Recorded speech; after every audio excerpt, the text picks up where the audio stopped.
Welcome to The Politics Guys, a place for bipartisan, rational, and civil debate on American politics and policy. I'm Trey Orndorff, a political scientist at Oklahoma Christian University, and I'm joined by Gest, an associate professor at George Mason University's Starr School of Policy and Government. Gest is the author of 6 books, which deal primarily with immigration and demographic change.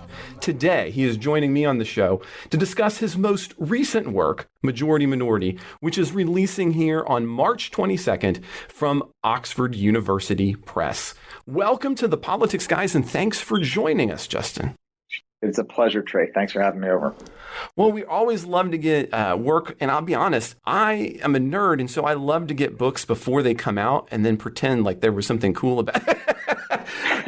So I've had a blast reading your book and getting into it. Now, obviously, listeners are not going to have had a chance to do what I've had, and that's to read the book yet. So if you could, for our listeners, if you had to kind of give the basic takeaway of your book for our listeners, what would that be? What's the ultimate message of the book for listeners? Well, the book asks the question, how societies respond to great demographic change. And in many ways, that is something that's a question that's lingering over American democracy right now and a lot of other countries that are diversifying very quickly. And in many ways, we are living in the shadow of what has been called the majority-minority milestone, where the original or native ethnic or religious majority loses its numerical advantage to one or more ethnic or religious minorities. And of course, in the United States, what that means is the 2045 milestone that the U.S. Census Bureau has set for when white people will no longer be greater than 50% of the country. And that shadow of that milestone, I think, lingers over the identity politics, the cultural wars of the United States and U.S. politics right now. And better understanding how other countries have gone through this is really important. Most people don't realize, of course, that the United States is not actually the first country to go through this. There have actually been, it's a rare milestone, but it's not unique. So I study 6 other societies that have actually encountered this milestone and study how they've either pivoted towards conflict or greater coexistence. And learning from them, I test a variety of findings to better anticipate our own experience in the American political future. And I, as I was reading your book, it was interesting to me the number of times I kept thinking, oh, there's something that's dealing with contemporary politics. Now, you get to that in the end. Now, you take a case study, a qualitative comparison analysis to try to say, well, this is what's going to happen. Because early on, you mentioned in the text, smaller countries, smaller spaces are more likely to have this happen more rapidly than larger countries. But you also do some slices of the cases. So would you at least mention the cases that you go through for our listeners? Sure. I mean, that's the first question on most people's minds is where have they actually gone through something like this before? Where are we going to be learning from? So I focus on a variety of these small countries which have much more fragile demographies than we do. Because they're so much smaller, a big influx of immigrants or big differentials in fertility will really alter the composition.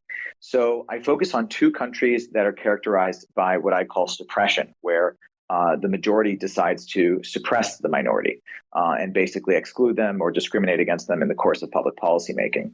And that's Bahrain in the Middle East and also Singapore in Southeast Asia. Singapore does it in a much more subtle way, whereas Bahrain is more overt.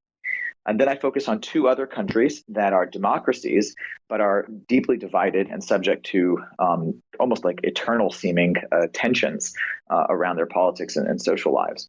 And that's Mauritius, which is just off the coast of Africa in the Indian Ocean, and Trinidad and Tobago, the Caribbean island pair in the East Caribbean, just off the coast of Venezuela. And there you have 2 countries that are split between people of African origin and Indian origin. Although you basically have a sort of even number in Trinidad and Tobago, whereas the Indian origin population is larger in Mauritius. And then finally, I look at 2 cases that are characterized by what I call reconstitution or redefinition, when the national identity is redefined in light of the change of composition in the country's population. And one of those countries is Hawaii, which many people, of course, will be familiar with as a U.S. state. But before it was effectively annexed and colonized by the United States government in 1893, Hawaii was its own country, and it was actually a majority-minority country governed by its own monarchy, the Kamehameha dynasty. And so we studied Hawaii, and then we also look at New York. And, New York is not actually its own country, although many New Yorkers might like to think of themselves as their own country. But it's not. However, until 1881, New York actually got to control who came in and out of its borders. Admissions and removals were actually devolved down to the level of the U.S. state.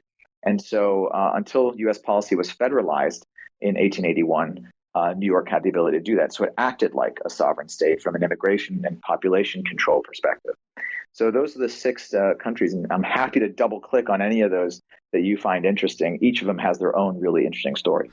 Well, I'll be transparent about you. The Trinidad and Tobago is the one that I was instantly drawn to. I had a professor as an undergraduate who was from Trinidad and had worked in governmental policy there before he came to Northern Kentucky University to teach. And so I was immediately probably drawn to that case to the most. I was also interested, though, I'll be honest, even as a scholar of politics, I had not really connected the dots about thinking about the devolution of immigration policy and therefore the inclusion of New York. When I first saw that in your table of contents, I was a little taken aback. I thought one of these just doesn't fit.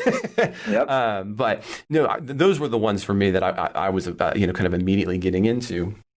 So now, for your book, I mean, one of the big takeaways appears to me to be that in this idea, as you put it, trying to help the United States see through this transition, you're really talking about a transition of national identity and how we can envision who we are when there is shifts in what the imagination of who we are is. Is that true? That's right. I mean, who we are as a democracy, and frankly, as any society, even a non-democracy, is always going to be subject to some degree of the composition of the people. And, it's the we and we the people in the United States. And so as we change as a population, how we conceptualize ourselves is going to necessarily change too. And so, yeah, I think that this is pretty pivotal because I think until now, the United States has thought of itself, has conceptualized itself as effectively a majority white nation, and the white mainstream is implicitly, subtly, not legally, but although it was once legally, the sort of standard of what an American life and person is like. And I think that the majority-minority milestone basically problematizes that in a way that the civil rights movement and the social justice and racial justice movements today cannot possibly emphasize enough, which is it actually changes the nature of the population of the country. And so it forces us to reconsider who we are and how we define that we. Yeah, I mean, for students, I often talk about nations in terms of the imagined communities that we have for ourselves, since we can't actually see and touch the edges of them. But what you're arguing here effectively is that as that empirical shift occurs, we're going to be forced to confront that imaginary boundary between what is us and is not us. And central to that seems to be, in your case, that we need to think about the way that the state can be involved in that process. So would you talk just a little bit about, well, what ought to be the role in the state as we rethink through that nationality?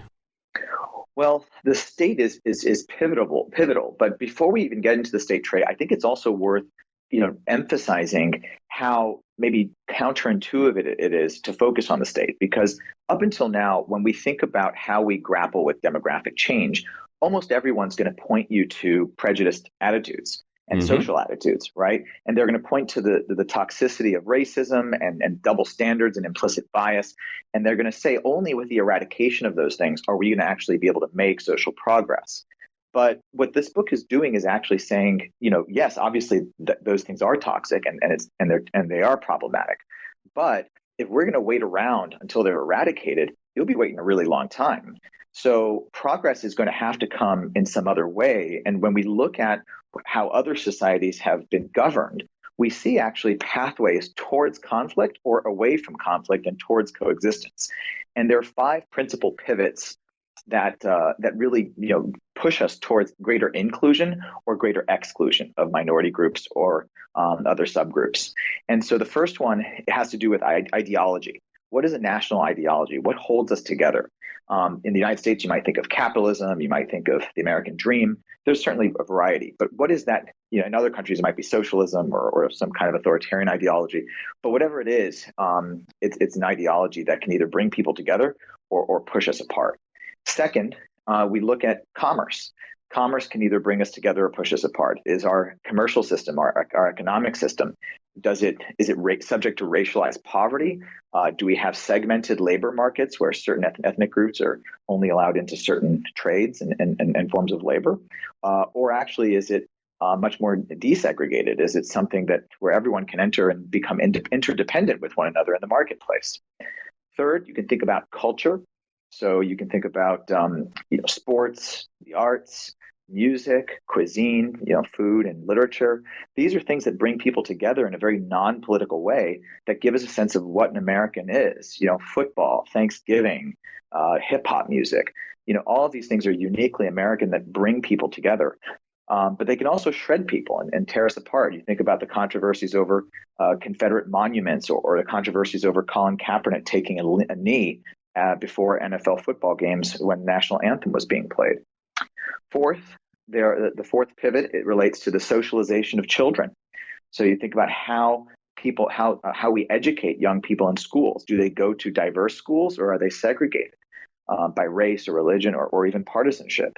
We can also think about schools as a place for integration, for interacting with people of different diverse backgrounds. But you can also think about textbook controversies and curriculum controversies. And you look no further than critical race theory as a principal example here. And then finally, the fifth pivot relates to a sense of threat. Is our country's sense of threat coming from the exterior of the country? So some people might point to Russia right now or China before that, or the coronavirus. That's an external threat as well. And in which case it could be a very unifying experience for most Americans. Or is that sense of threat internal? Do people look at the opposing political party or a minority group, like Muslims, for instance, as a sense of threat, which has happened, of course, in American history and continues to some degree today. And that's obviously divisive. And so in those five pivots, and just to review, it's ideology, commerce, culture, socialization of youth and education, and threat. Those five pivots are really how states can govern this majority-minority transition and push us in the direction of coexistence or conflict. Shaping the way we think about the nation through those. So, I mean, one of the kind of the macro level questions I had for you, I think a lot of listeners and scholars as well would say, well, isn't nationalism effectively a dying force, right? Liberalism suggests that these kinds of things are going to decrease over time. And you actually address that in the book, in part by saying that you thought that scholars maybe were too quick, effectively, to think that the force of national identity would just kind of become a less important variable. Talk into that a little bit, please. Sure. I mean, you can't blame scholars of nationalism or globalization to think that nationalism would dissolve in a very global world. I mean, so many of the most important phenomena of this era, the last 30 to 40 years, are effectively blurring the borders between us. So climate change, rising sea levels, contamination, they disregard borders, lines in the sand. You think about global migration, which literally brings people across borders and connects them in a transnational manner. You can think about global commerce and global trade, which connects us with new ideas and goods and services at all times. So it's reasonable it was reasonable for a lot of scholars to think, well, this is the end of nationalism. The nation is effectively dissolving in front of our very eyes. However, what we failed to anticipate, I think, is the way that the nation actually gives us a sort of security blanket, a sense of comfort in a world where borders are being dissolved. The backlash that was the pendulum swinging the other direction was a craving for identity, for control over increasingly uncontrollable global processes. And so I don't think it's that surprising now, looking in hindsight, of course, that we saw the reinvigoration of nationalism and claims for sovereignty, like you saw in Brexit most recently in the United Kingdom and beyond.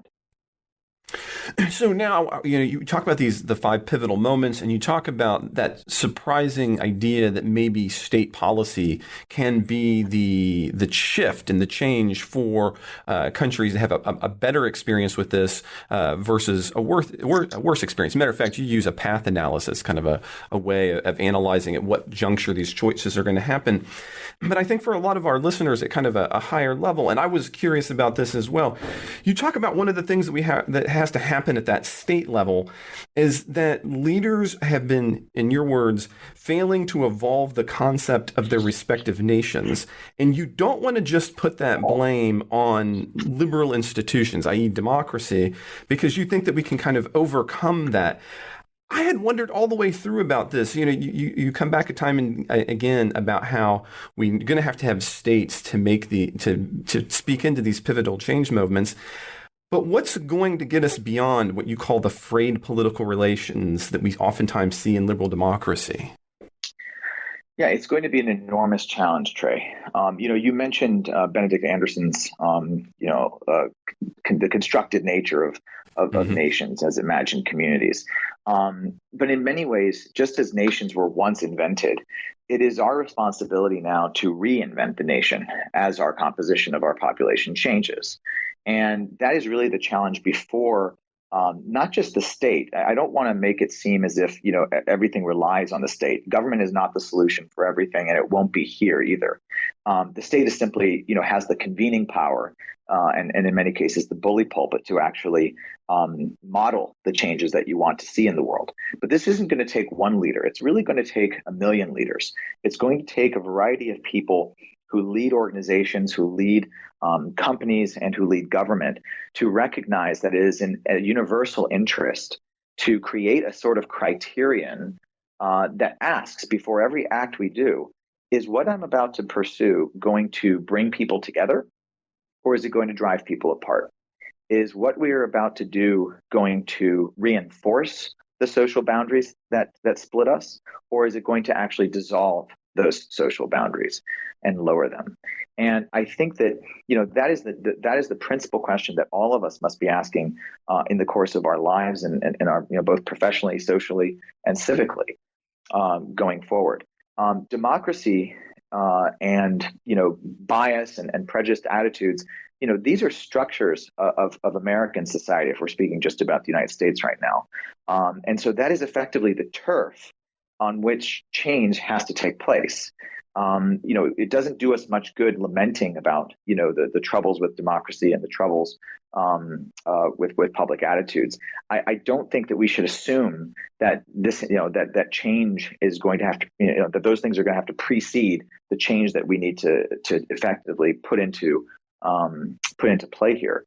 We have to be able to get over these various divisions, or it can paralyze our society more than it already is. Let me speak into that a little bit more. So for example, as I read the first part of your book, you eventually get to actually tackling Donald Trump and some of those more fervent national American appeals, at least, than later.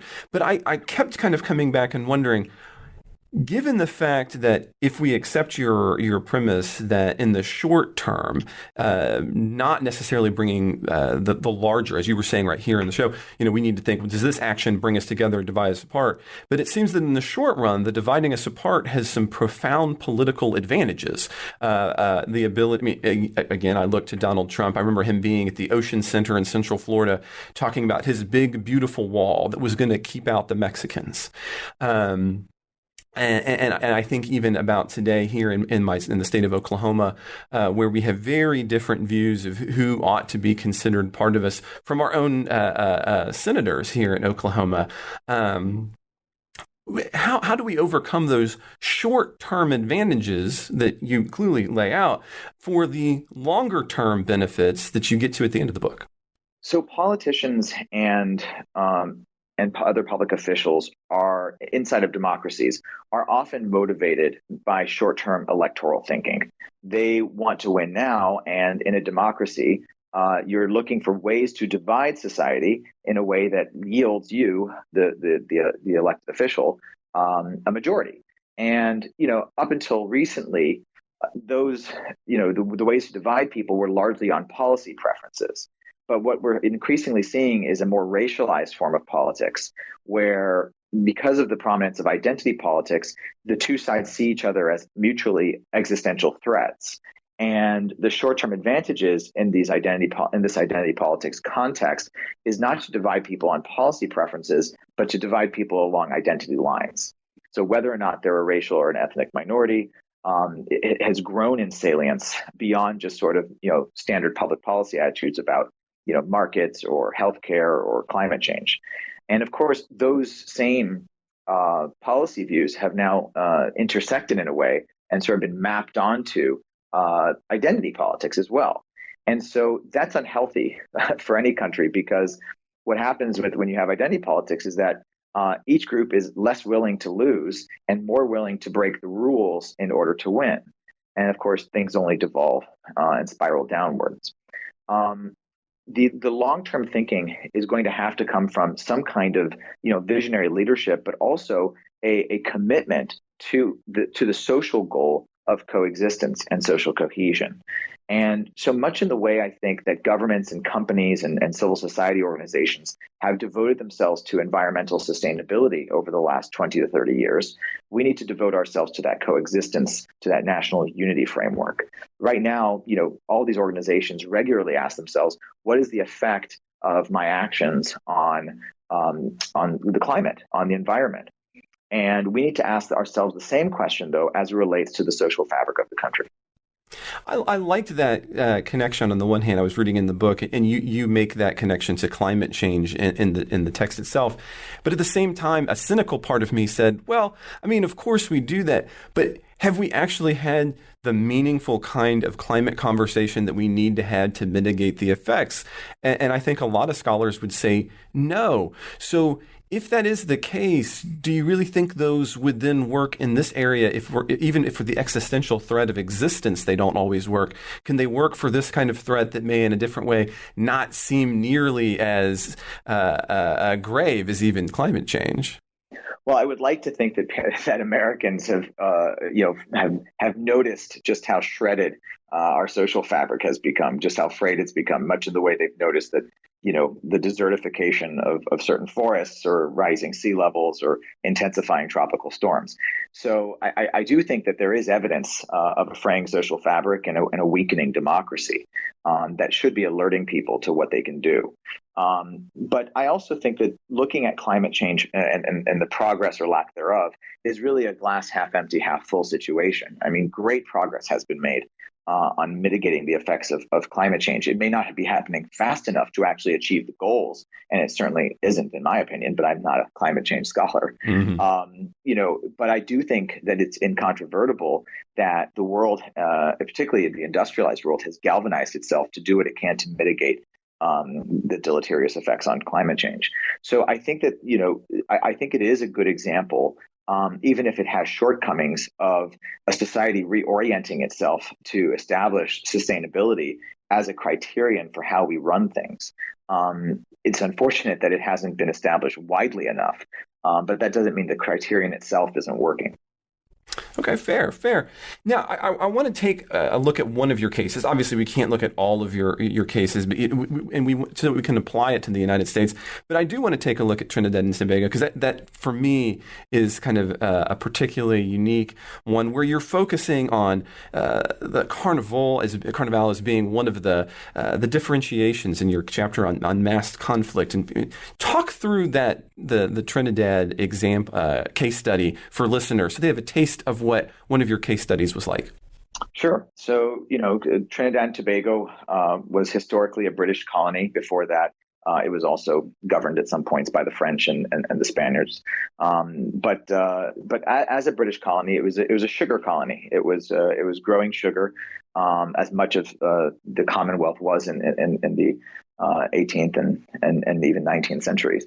And much like the other majority minority cases in the book, there was a need for labor to man these plantations and to man the fields.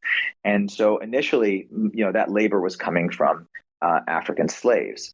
But when the slaves were emancipated and slavery was abolished in the 1830s, there was a need for labor without an appetite from landowners to actually pay people and treat them properly. And the solution came from what was called the Great Experiment that originated actually in one of my other cases, Mauritius.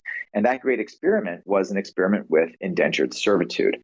And that is where the British government recruited labor, mostly from India, but from a number of other states, and imported it to their plantation colonies. Instead of actually making people subject to forced labor in the way slaves of African origin were, they actually they were indentured under a contract where, after working without wages for a number of years for a period of time, were then granted either land or some form of payment, some form of compensation at the end of it. And those laborers came predominantly from India to Trinidad and Tobago. Now, if you fast forward to independence in the mid 20th century, Trinidad and Tobago was a majority African origin country. And but steadily, due to a variety of demographic trends, the emigration of people of Afro-Caribbean origin, higher fertility rates among people of Indo-Trinidadian origin, and a variety of some immigration from external to Trinidad and Tobago. By 1995, the country reached that majority-minority moment, and in many ways, it was heralded by the election of the country's first Indian origin prime minister, Basdeo Panday. And that really was the sort of wake-up call to Trinidadians, particularly those of African origin, that their country was changing and that their country was irreversibly changing. And the politics of that country has been effectively racialized ever since, and really even before that election in the late 1980s, where you have two political parties, not so different from Democrats and Republicans, except that they are predominantly affiliated with the different identity groups. So the PNM, the People's National Movement, is predominantly African origin, and the UNC, the United National Congress, is predominantly Indian origin. And they have traded barbs and traded power over the years, mostly a product of mobilization against from the opposition side. And almost any issue, no matter how petty, no matter how small, is subject to these identity politics, and it paralyzes the government from taking great action. Now, the politics of Carnival, each of the sort of chapters where I do field work in these different countries, I select something that is, I think, evocative of these majority-minority politics in the contemporary moment, because most of their milestones were historic. So I wanted to look for things that really evoked the sort of enduring legacy of the majority-minority milestone, and Carnival is it. Carnival is the annual Mardi Gras, the pre-Lent festival in Trinidad and Tobago, left over from the French experience, but adopted by the landed elites, and then eventually by the freed slaves, and then eventually by everyone once everyone was an equal member of the population, and really came to be claimed and embraced by the Afro-Caribbean population. And the chapter gets into it far more deeply than I'll be able to in the course of our podcast. But the Carnival, as much as it is an expression of Afro-Caribbean culture, and it's just enormous. It's just marvelously rich and fun and crazy and debaucherous. But it also demonstrates the cultural hybridity of Trinidad and Tobago as well, dominated by soca music. What has emerged are hybridized forms of Trinidadian culture that integrate Indian influence into it, with what's called chutney soca, which demonstrates the sort of Indian influence on the music. And so carnival has always been a sort of stage that acts, that gives people the license to act out and speak freely against authority, and to share their views about society through the various music and calypso poetry that is shared under the sort of veil of bacchanalia. But the amidst the chaos, people are engaged in fierce dialogue and cultural exchange. And today is no different than 100, 150 years ago, when slaves were participating, or former slaves were participating in the carnival and castigating the authority of their former masters and their former landowners. And so it still has this insurrectionist, rebellious nature to it. And instead of pushing against colonial authorities and landed aristocracy, people are pushing against each other, and the sort of dominance of Afro-Caribbean culture and Indian and Indo-Trinidadian control over the business sector and professional classes. So it is just a fascinating thing to study, so much bigger than me, but I hope that I reflected it well in the book. Oh, I loved that. To be honest, your big items that you picked for each of your cases were just very compelling. So I love that. And I'm going to drill on this one a little bit, because one of the things that ran through my mind as I was looking at this was they have a similar, although obviously different, on the sense that they had slavery as we did in the United States. And so you actually view individuals taking part of this, and you have this conversation about them where it basically comes out. You're talking with Lovelace here, and his response to you is apparently, as I'm picturing him in your, he's got his cigarette in, and you guys are looking out over the, and he says, well, look, the problem is that the dialogue in these kind of communities is never going to really be between Africans and Indians, because Indians didn't have to experience slavery. Instead, it was between Africans and Europeans. And so now we're having to kind of figure out what we do in this new space. And that really stuck with me, in part because when we talk about the United States and we talk about a majority of minority, it's not as if we have a singular ethnic minority who is completely arising, but one of them has kind of this unique history, like the Africans in Trinidad and Tobago. And I wonder if you saw any parallels there as well, this idea of some of the difficulty that it is when you deal with slavery as being part of the historic trajectory of that conversation. Oh man, Trey, yeah, this is a huge question. And let me tell you, throughout the book, there are echoes of the American experience. I call them echoes because I don't always call them out. In many ways, I let the reader kind of draw their own conclusions, particularly when I'm in the cases, because in many ways, the cases speak to people in different ways. Just as you kind of grappled onto Trinidad and Tobago, other people will grasp, Singapore or Hawaii. Mm-hmm. And so, that's just a wonderful thing about books. We all kind of come into it with our own lens, and the author is just sort of leading the conversation. Earl Lovelace is a treasure. He's a national treasure. He is one of Trinidad's most important authors of fiction, of novelists. Just thinking, closing my eyes, I can bring myself back to when I was sitting on his patio with him, overlooking this endless just jungle in front of us, while he takes out a cigarette and absolutely, condemns every question I ask as being, conceptually poorly thought out. He's an irascible man, and who is now in his 80s, but a true national treasure. But he's wrong.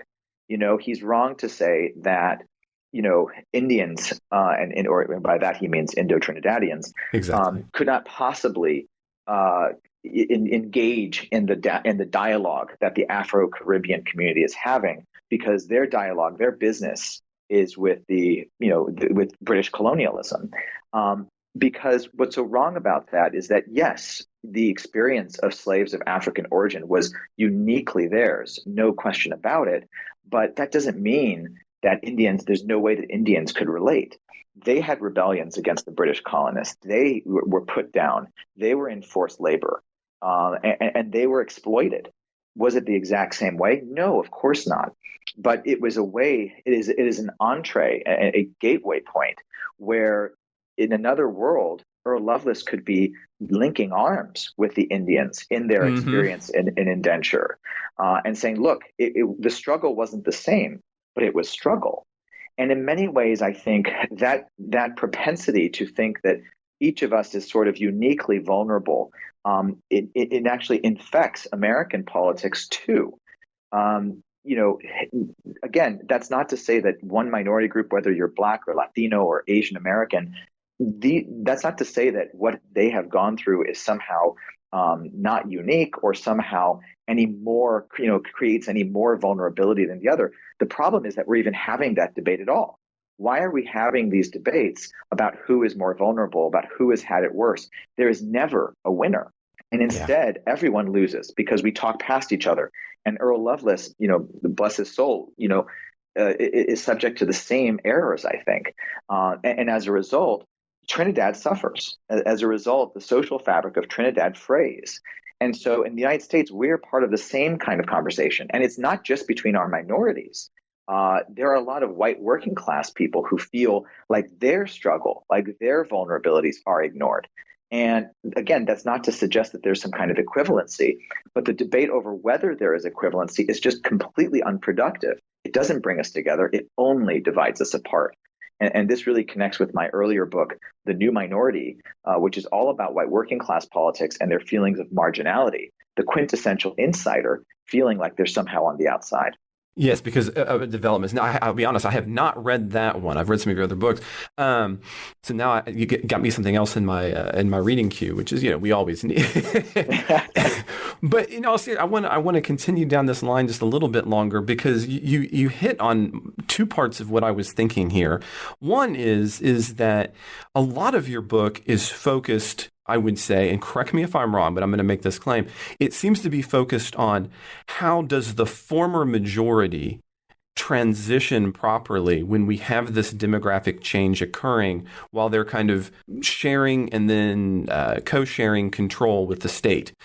So I want to ask in that then, for example, in Trinidad and Tobago, you have two primary ethnic groups. But in the United States, as you were pointing out, not only do we have a multiplicity of ethnic groups in what we would consider to be the ethnic minority, who are also struggling with this identity of what are we in relation to these other units inside of this, but you also have it cut up these other ways where do I count as being part of an ethnicity, like for the working white. So if you could kind of talk into those a little bit, because again, for me at least, one of the things I was wondering was, well, this kind of assumes you have a singular, uniform idea of who the we are on the other side of the minority majority is from your book, but that doesn't necessarily seem like it translates into the American experience directly. You were starting to talk about it. I'd love for you to take that a little further. Sure. So, Trinidad and Tobago is a country, yes, where it's basically sort of bifurcated. I mean, there are people there of European origin, some people of Chinese origin, but it is primarily people of Indian and African origin. But there are plenty of other cases where you have this multiplicity that you're referring to. So Singapore is predominantly Chinese, but the minority groups are both Indian, usually Tamil in origin, or Malay in origin. Then you look at Hawaii, where the native group was the native Hawaiians, but their minority groups came from all over the place: China, Japan, the Philippines, even Portugal and Puerto Rico, along with a variety of white people from the United States who were not any kind of underclass or labor class, but nevertheless a minority. So really is not, there's not just one way to have a majority-minority milestone. And the other case is certainly reflected. But Americans, I think, can relate to Trinidad and Tobago precisely because it's a democracy. Yes. It is a democracy with very racialized political parties. And here in the United States today, just looking right in this minute, about 83 to 85% of the Republican Party is white. And if you look at the predominant sort of ethnic minorities in the country and religious minorities in the country, they overwhelmingly support the Democratic Party, although something might be changing with Latinos, which is the subject of a recent CNN piece I wrote. As a matter of fact, I'd love to talk more about that in a minute. That's something we've talked about on the show, especially in Texas border counties in the most recent primary election in Texas. But I'm sorry, I didn't mean to interrupt you there. Continue. No worries. Well, let's definitely talk about that. I think it's fascinating, and it's definitely also in the book. So, we have we have these different minority groups, much as we see in these other countries. And what I was saying about our minority groups is that they predominantly support the Democratic Party. So, historically, but that hasn't always been true. That's something in the last 20 years. As recently as 2004, Latinos were almost split by George W. Bush in his election against John Kerry in 2004. And George W. Bush actually won the Muslim American vote in 2000 before the September 11th attacks. His father, George H.W. Bush, won the Asian American vote in 1992. So there's nothing that, that says that in American politics, the Democratic Party is hardwired to get minority votes. Although, if you look far enough back historically, they also, receiving Irish and other immigrant origin votes in the late 19th century. But there's nothing hardwired here. It's something that has happened in our politics in light of culture wars and demographic change. And that allows us to connect, I think, to Trinidad and Tobago in a really interesting and profound way. But America also has advantages through this multiplicity. On the one hand, yes, it's not great sometimes because, pan-minority identity in the United States is something that is really constructed. We talk about people of color, but, people of color inside of that, it's not a monolithic group, and there's not necessarily a lot of solidarity there, even if we see it politically sometimes. And there's a variety of surveys that, show that prejudice can endure. Even amongst or intra-minority prejudice can endure. But it is also an advantage. The United States has a number of advantages in light of its multiplicity. We have so many different groups who have come over so many different decades. It's not like immigration was subject to one big influx like it was in Trinidad and Tobago. Like Trinidad and Tobago, we also have a large multi-ethnic, multiracial population. So about 20% of Trinidad and Tobago today, maybe not that high, but close, are mixed Indian and African origin marriages and children from those marriages. So that's really, a powerful way of blurring those boundaries that, fear-mongering, conflict, people with conflict in mind are otherwise trying to divide. And then also in the United States, we have this legacy of immigration such that everyone is effectively touched by it. Even Native Americans, who are truly the indigenous population of the United States, are so mixed now that they even are, anyone with Native American blood is likely to also have, some blood from immigrant origin people to the United States as well. And so these are advantages in how we conceive of ourselves as a country and as an American identity that other countries do not necessarily have. Let me again. You're such a positive person when you have these spins. So maybe this is just more of some negativity coming out when you talk about. So, for example, interracial marriages. I see, and one of the things that we can study is kind of the difficulties of persons who live in those third spaces. Sometimes, especially in the United States, what do you get to actually be really? Which is always, are you actually, African American if you are white enough? What does that count you as? And those are sometimes some really difficult concepts, especially in the United States. Later in the book, in the end of the book, you talk about how a lot of those identities, and rightfully so, are really deeply embedded, right? That, that the research has demonstrated that especially immigration is this kind of deeply embedded prejudice is a deeply embedded concept. And then now it is highly correlative with how you're going to vote. So given those two things, and we're talking about how do you continue to make that kind of optimistic spin? Yeah, I mean, it's a good question. Why are you bullish on America right now? Yes. And I don't have something empty to say, the way a politician might say, don't ever count out Americans or anything like that. It's not about some kind of nationalism or ghosts of the American spirit here. No, I'm bullish because I don't actually think we've tried. I think Okay. that we are where we are because we have not even tried to adapt to demographic change. I don't think we have tried to cultivate coexistence. And imagine if we tried. Imagine if it became a policy issue. Imagine if it became something that was effectively a third form, a third responsibility of government beyond domestic policy and foreign policy, but was the civic fabric. That's not there yet.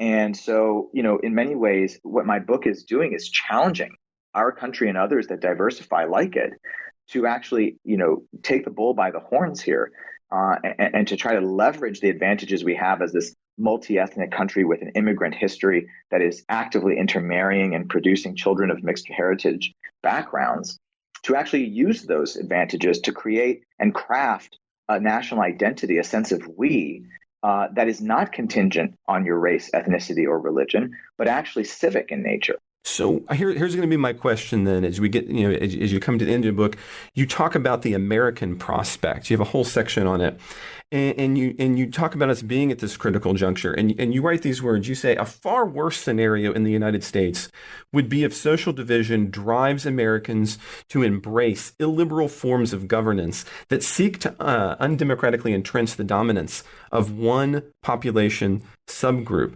And you go on to say that we're not likely to be exactly like the cases that you've studied, but nevertheless, at a minimum, we could see evidence of that occurring right now.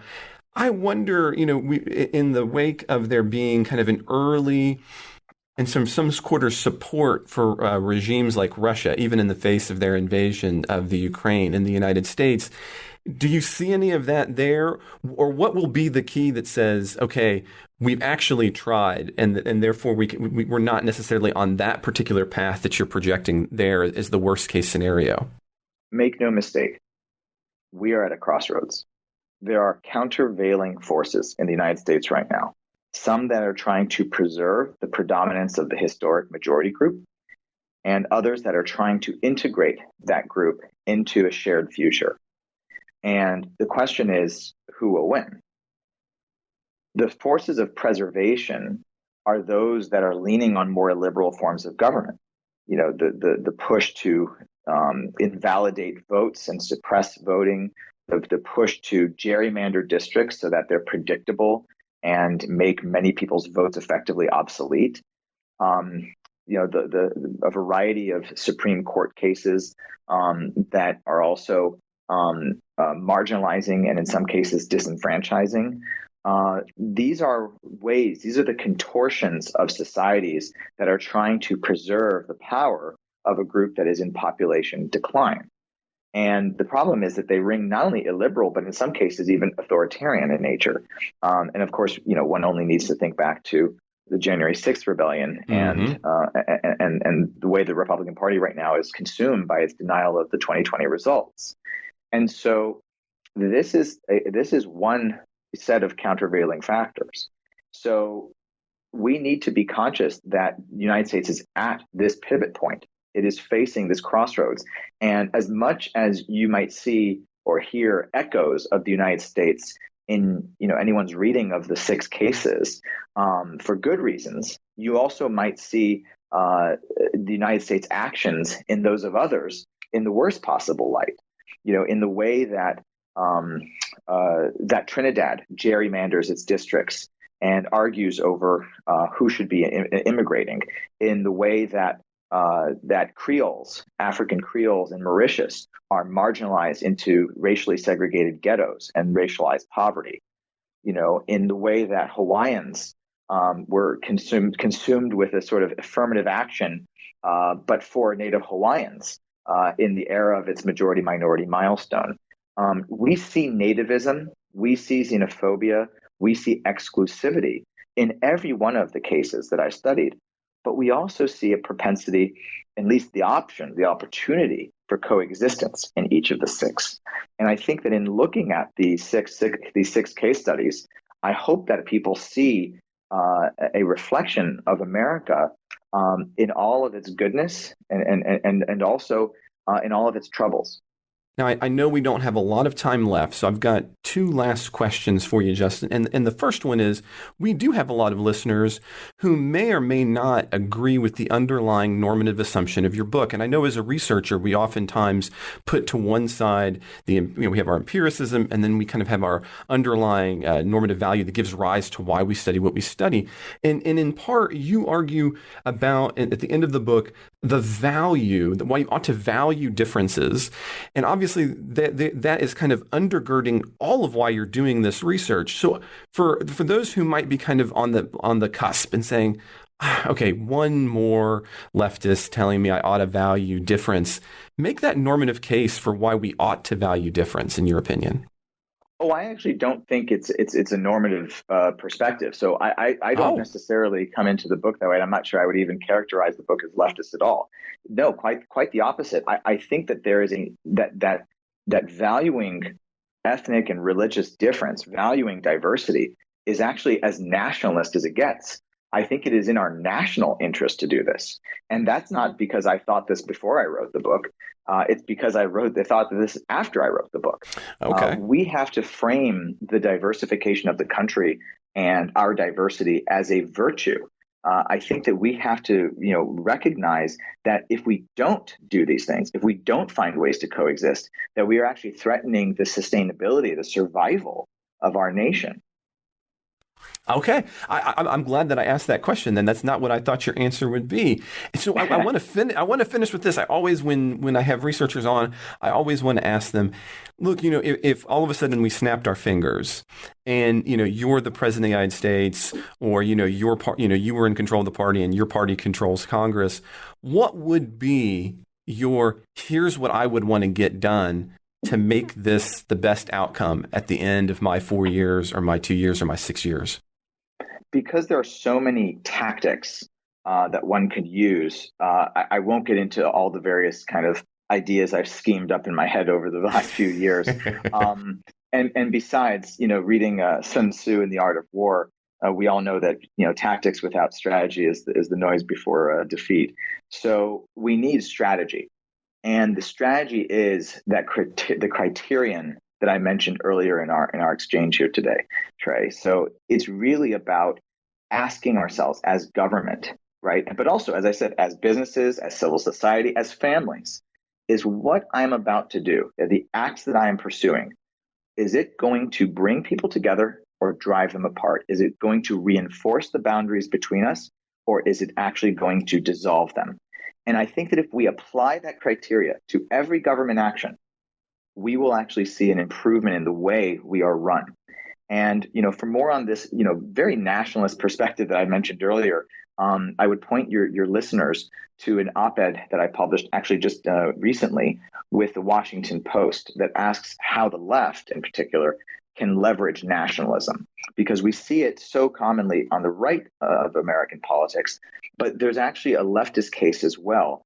And I think that when we think of these things from a nationalist perspective, we realize that actually solving this social challenge, what I believe is the greatest social challenge of the next 20, 30 years, is absolutely critical to our survival as a country. I appreciate that. Justin, thank you so much for giving your time here and letting us go through your book, Majority Minority, here on The Politics Guys. Oh, it's my pleasure. It was basically like a PhD defense. It was awesome. Good. Well, I have been interviewing Justin Gest, the author of the upcoming book, Majority Minority, which is coming out here on March 22nd from Oxford University Press. Justin, is there a place that you would prefer listeners to go when the book comes out to go take a look at it? Do you have a website, or you just prefer heading right straight over to Oxford? So they can certainly purchase it directly from Oxford. They can get it from Amazon, Barnes & Noble, Bookshop. It's going to be everywhere. If they want more details before they make their purchase, they can stock the book by going to justingest.com. And my last name is spelled Gest. So justingest.com. They can also follow me on Twitter @_JustinGuest for more details there too. I appreciate that. Justin, thank you again for joining us on the Politics Guys. Listeners, I hope you enjoyed our conversation with Justin Gest and his book, Majority Minority. Listeners, as you know, I want to thank you all. If you have a question or a comment or a correction or just a random thought you'd like to share, you can always hit us up at mail@politicsguy.com. You can also see us on Twitter at Politics Guys. For supporters, don't forget that we can continue the conversation on Discord. If you have any other additional things you want to share with us, we'd love to connect with you on our Discord channel. The executive producers of the Politics Guys are Bruce Johnson, Wilmer Marino, Andra Masker, Daniel Toe, and Ryan Beasley. Today's show was produced by myself, Trey Orndorff. I hope you'll join us next time.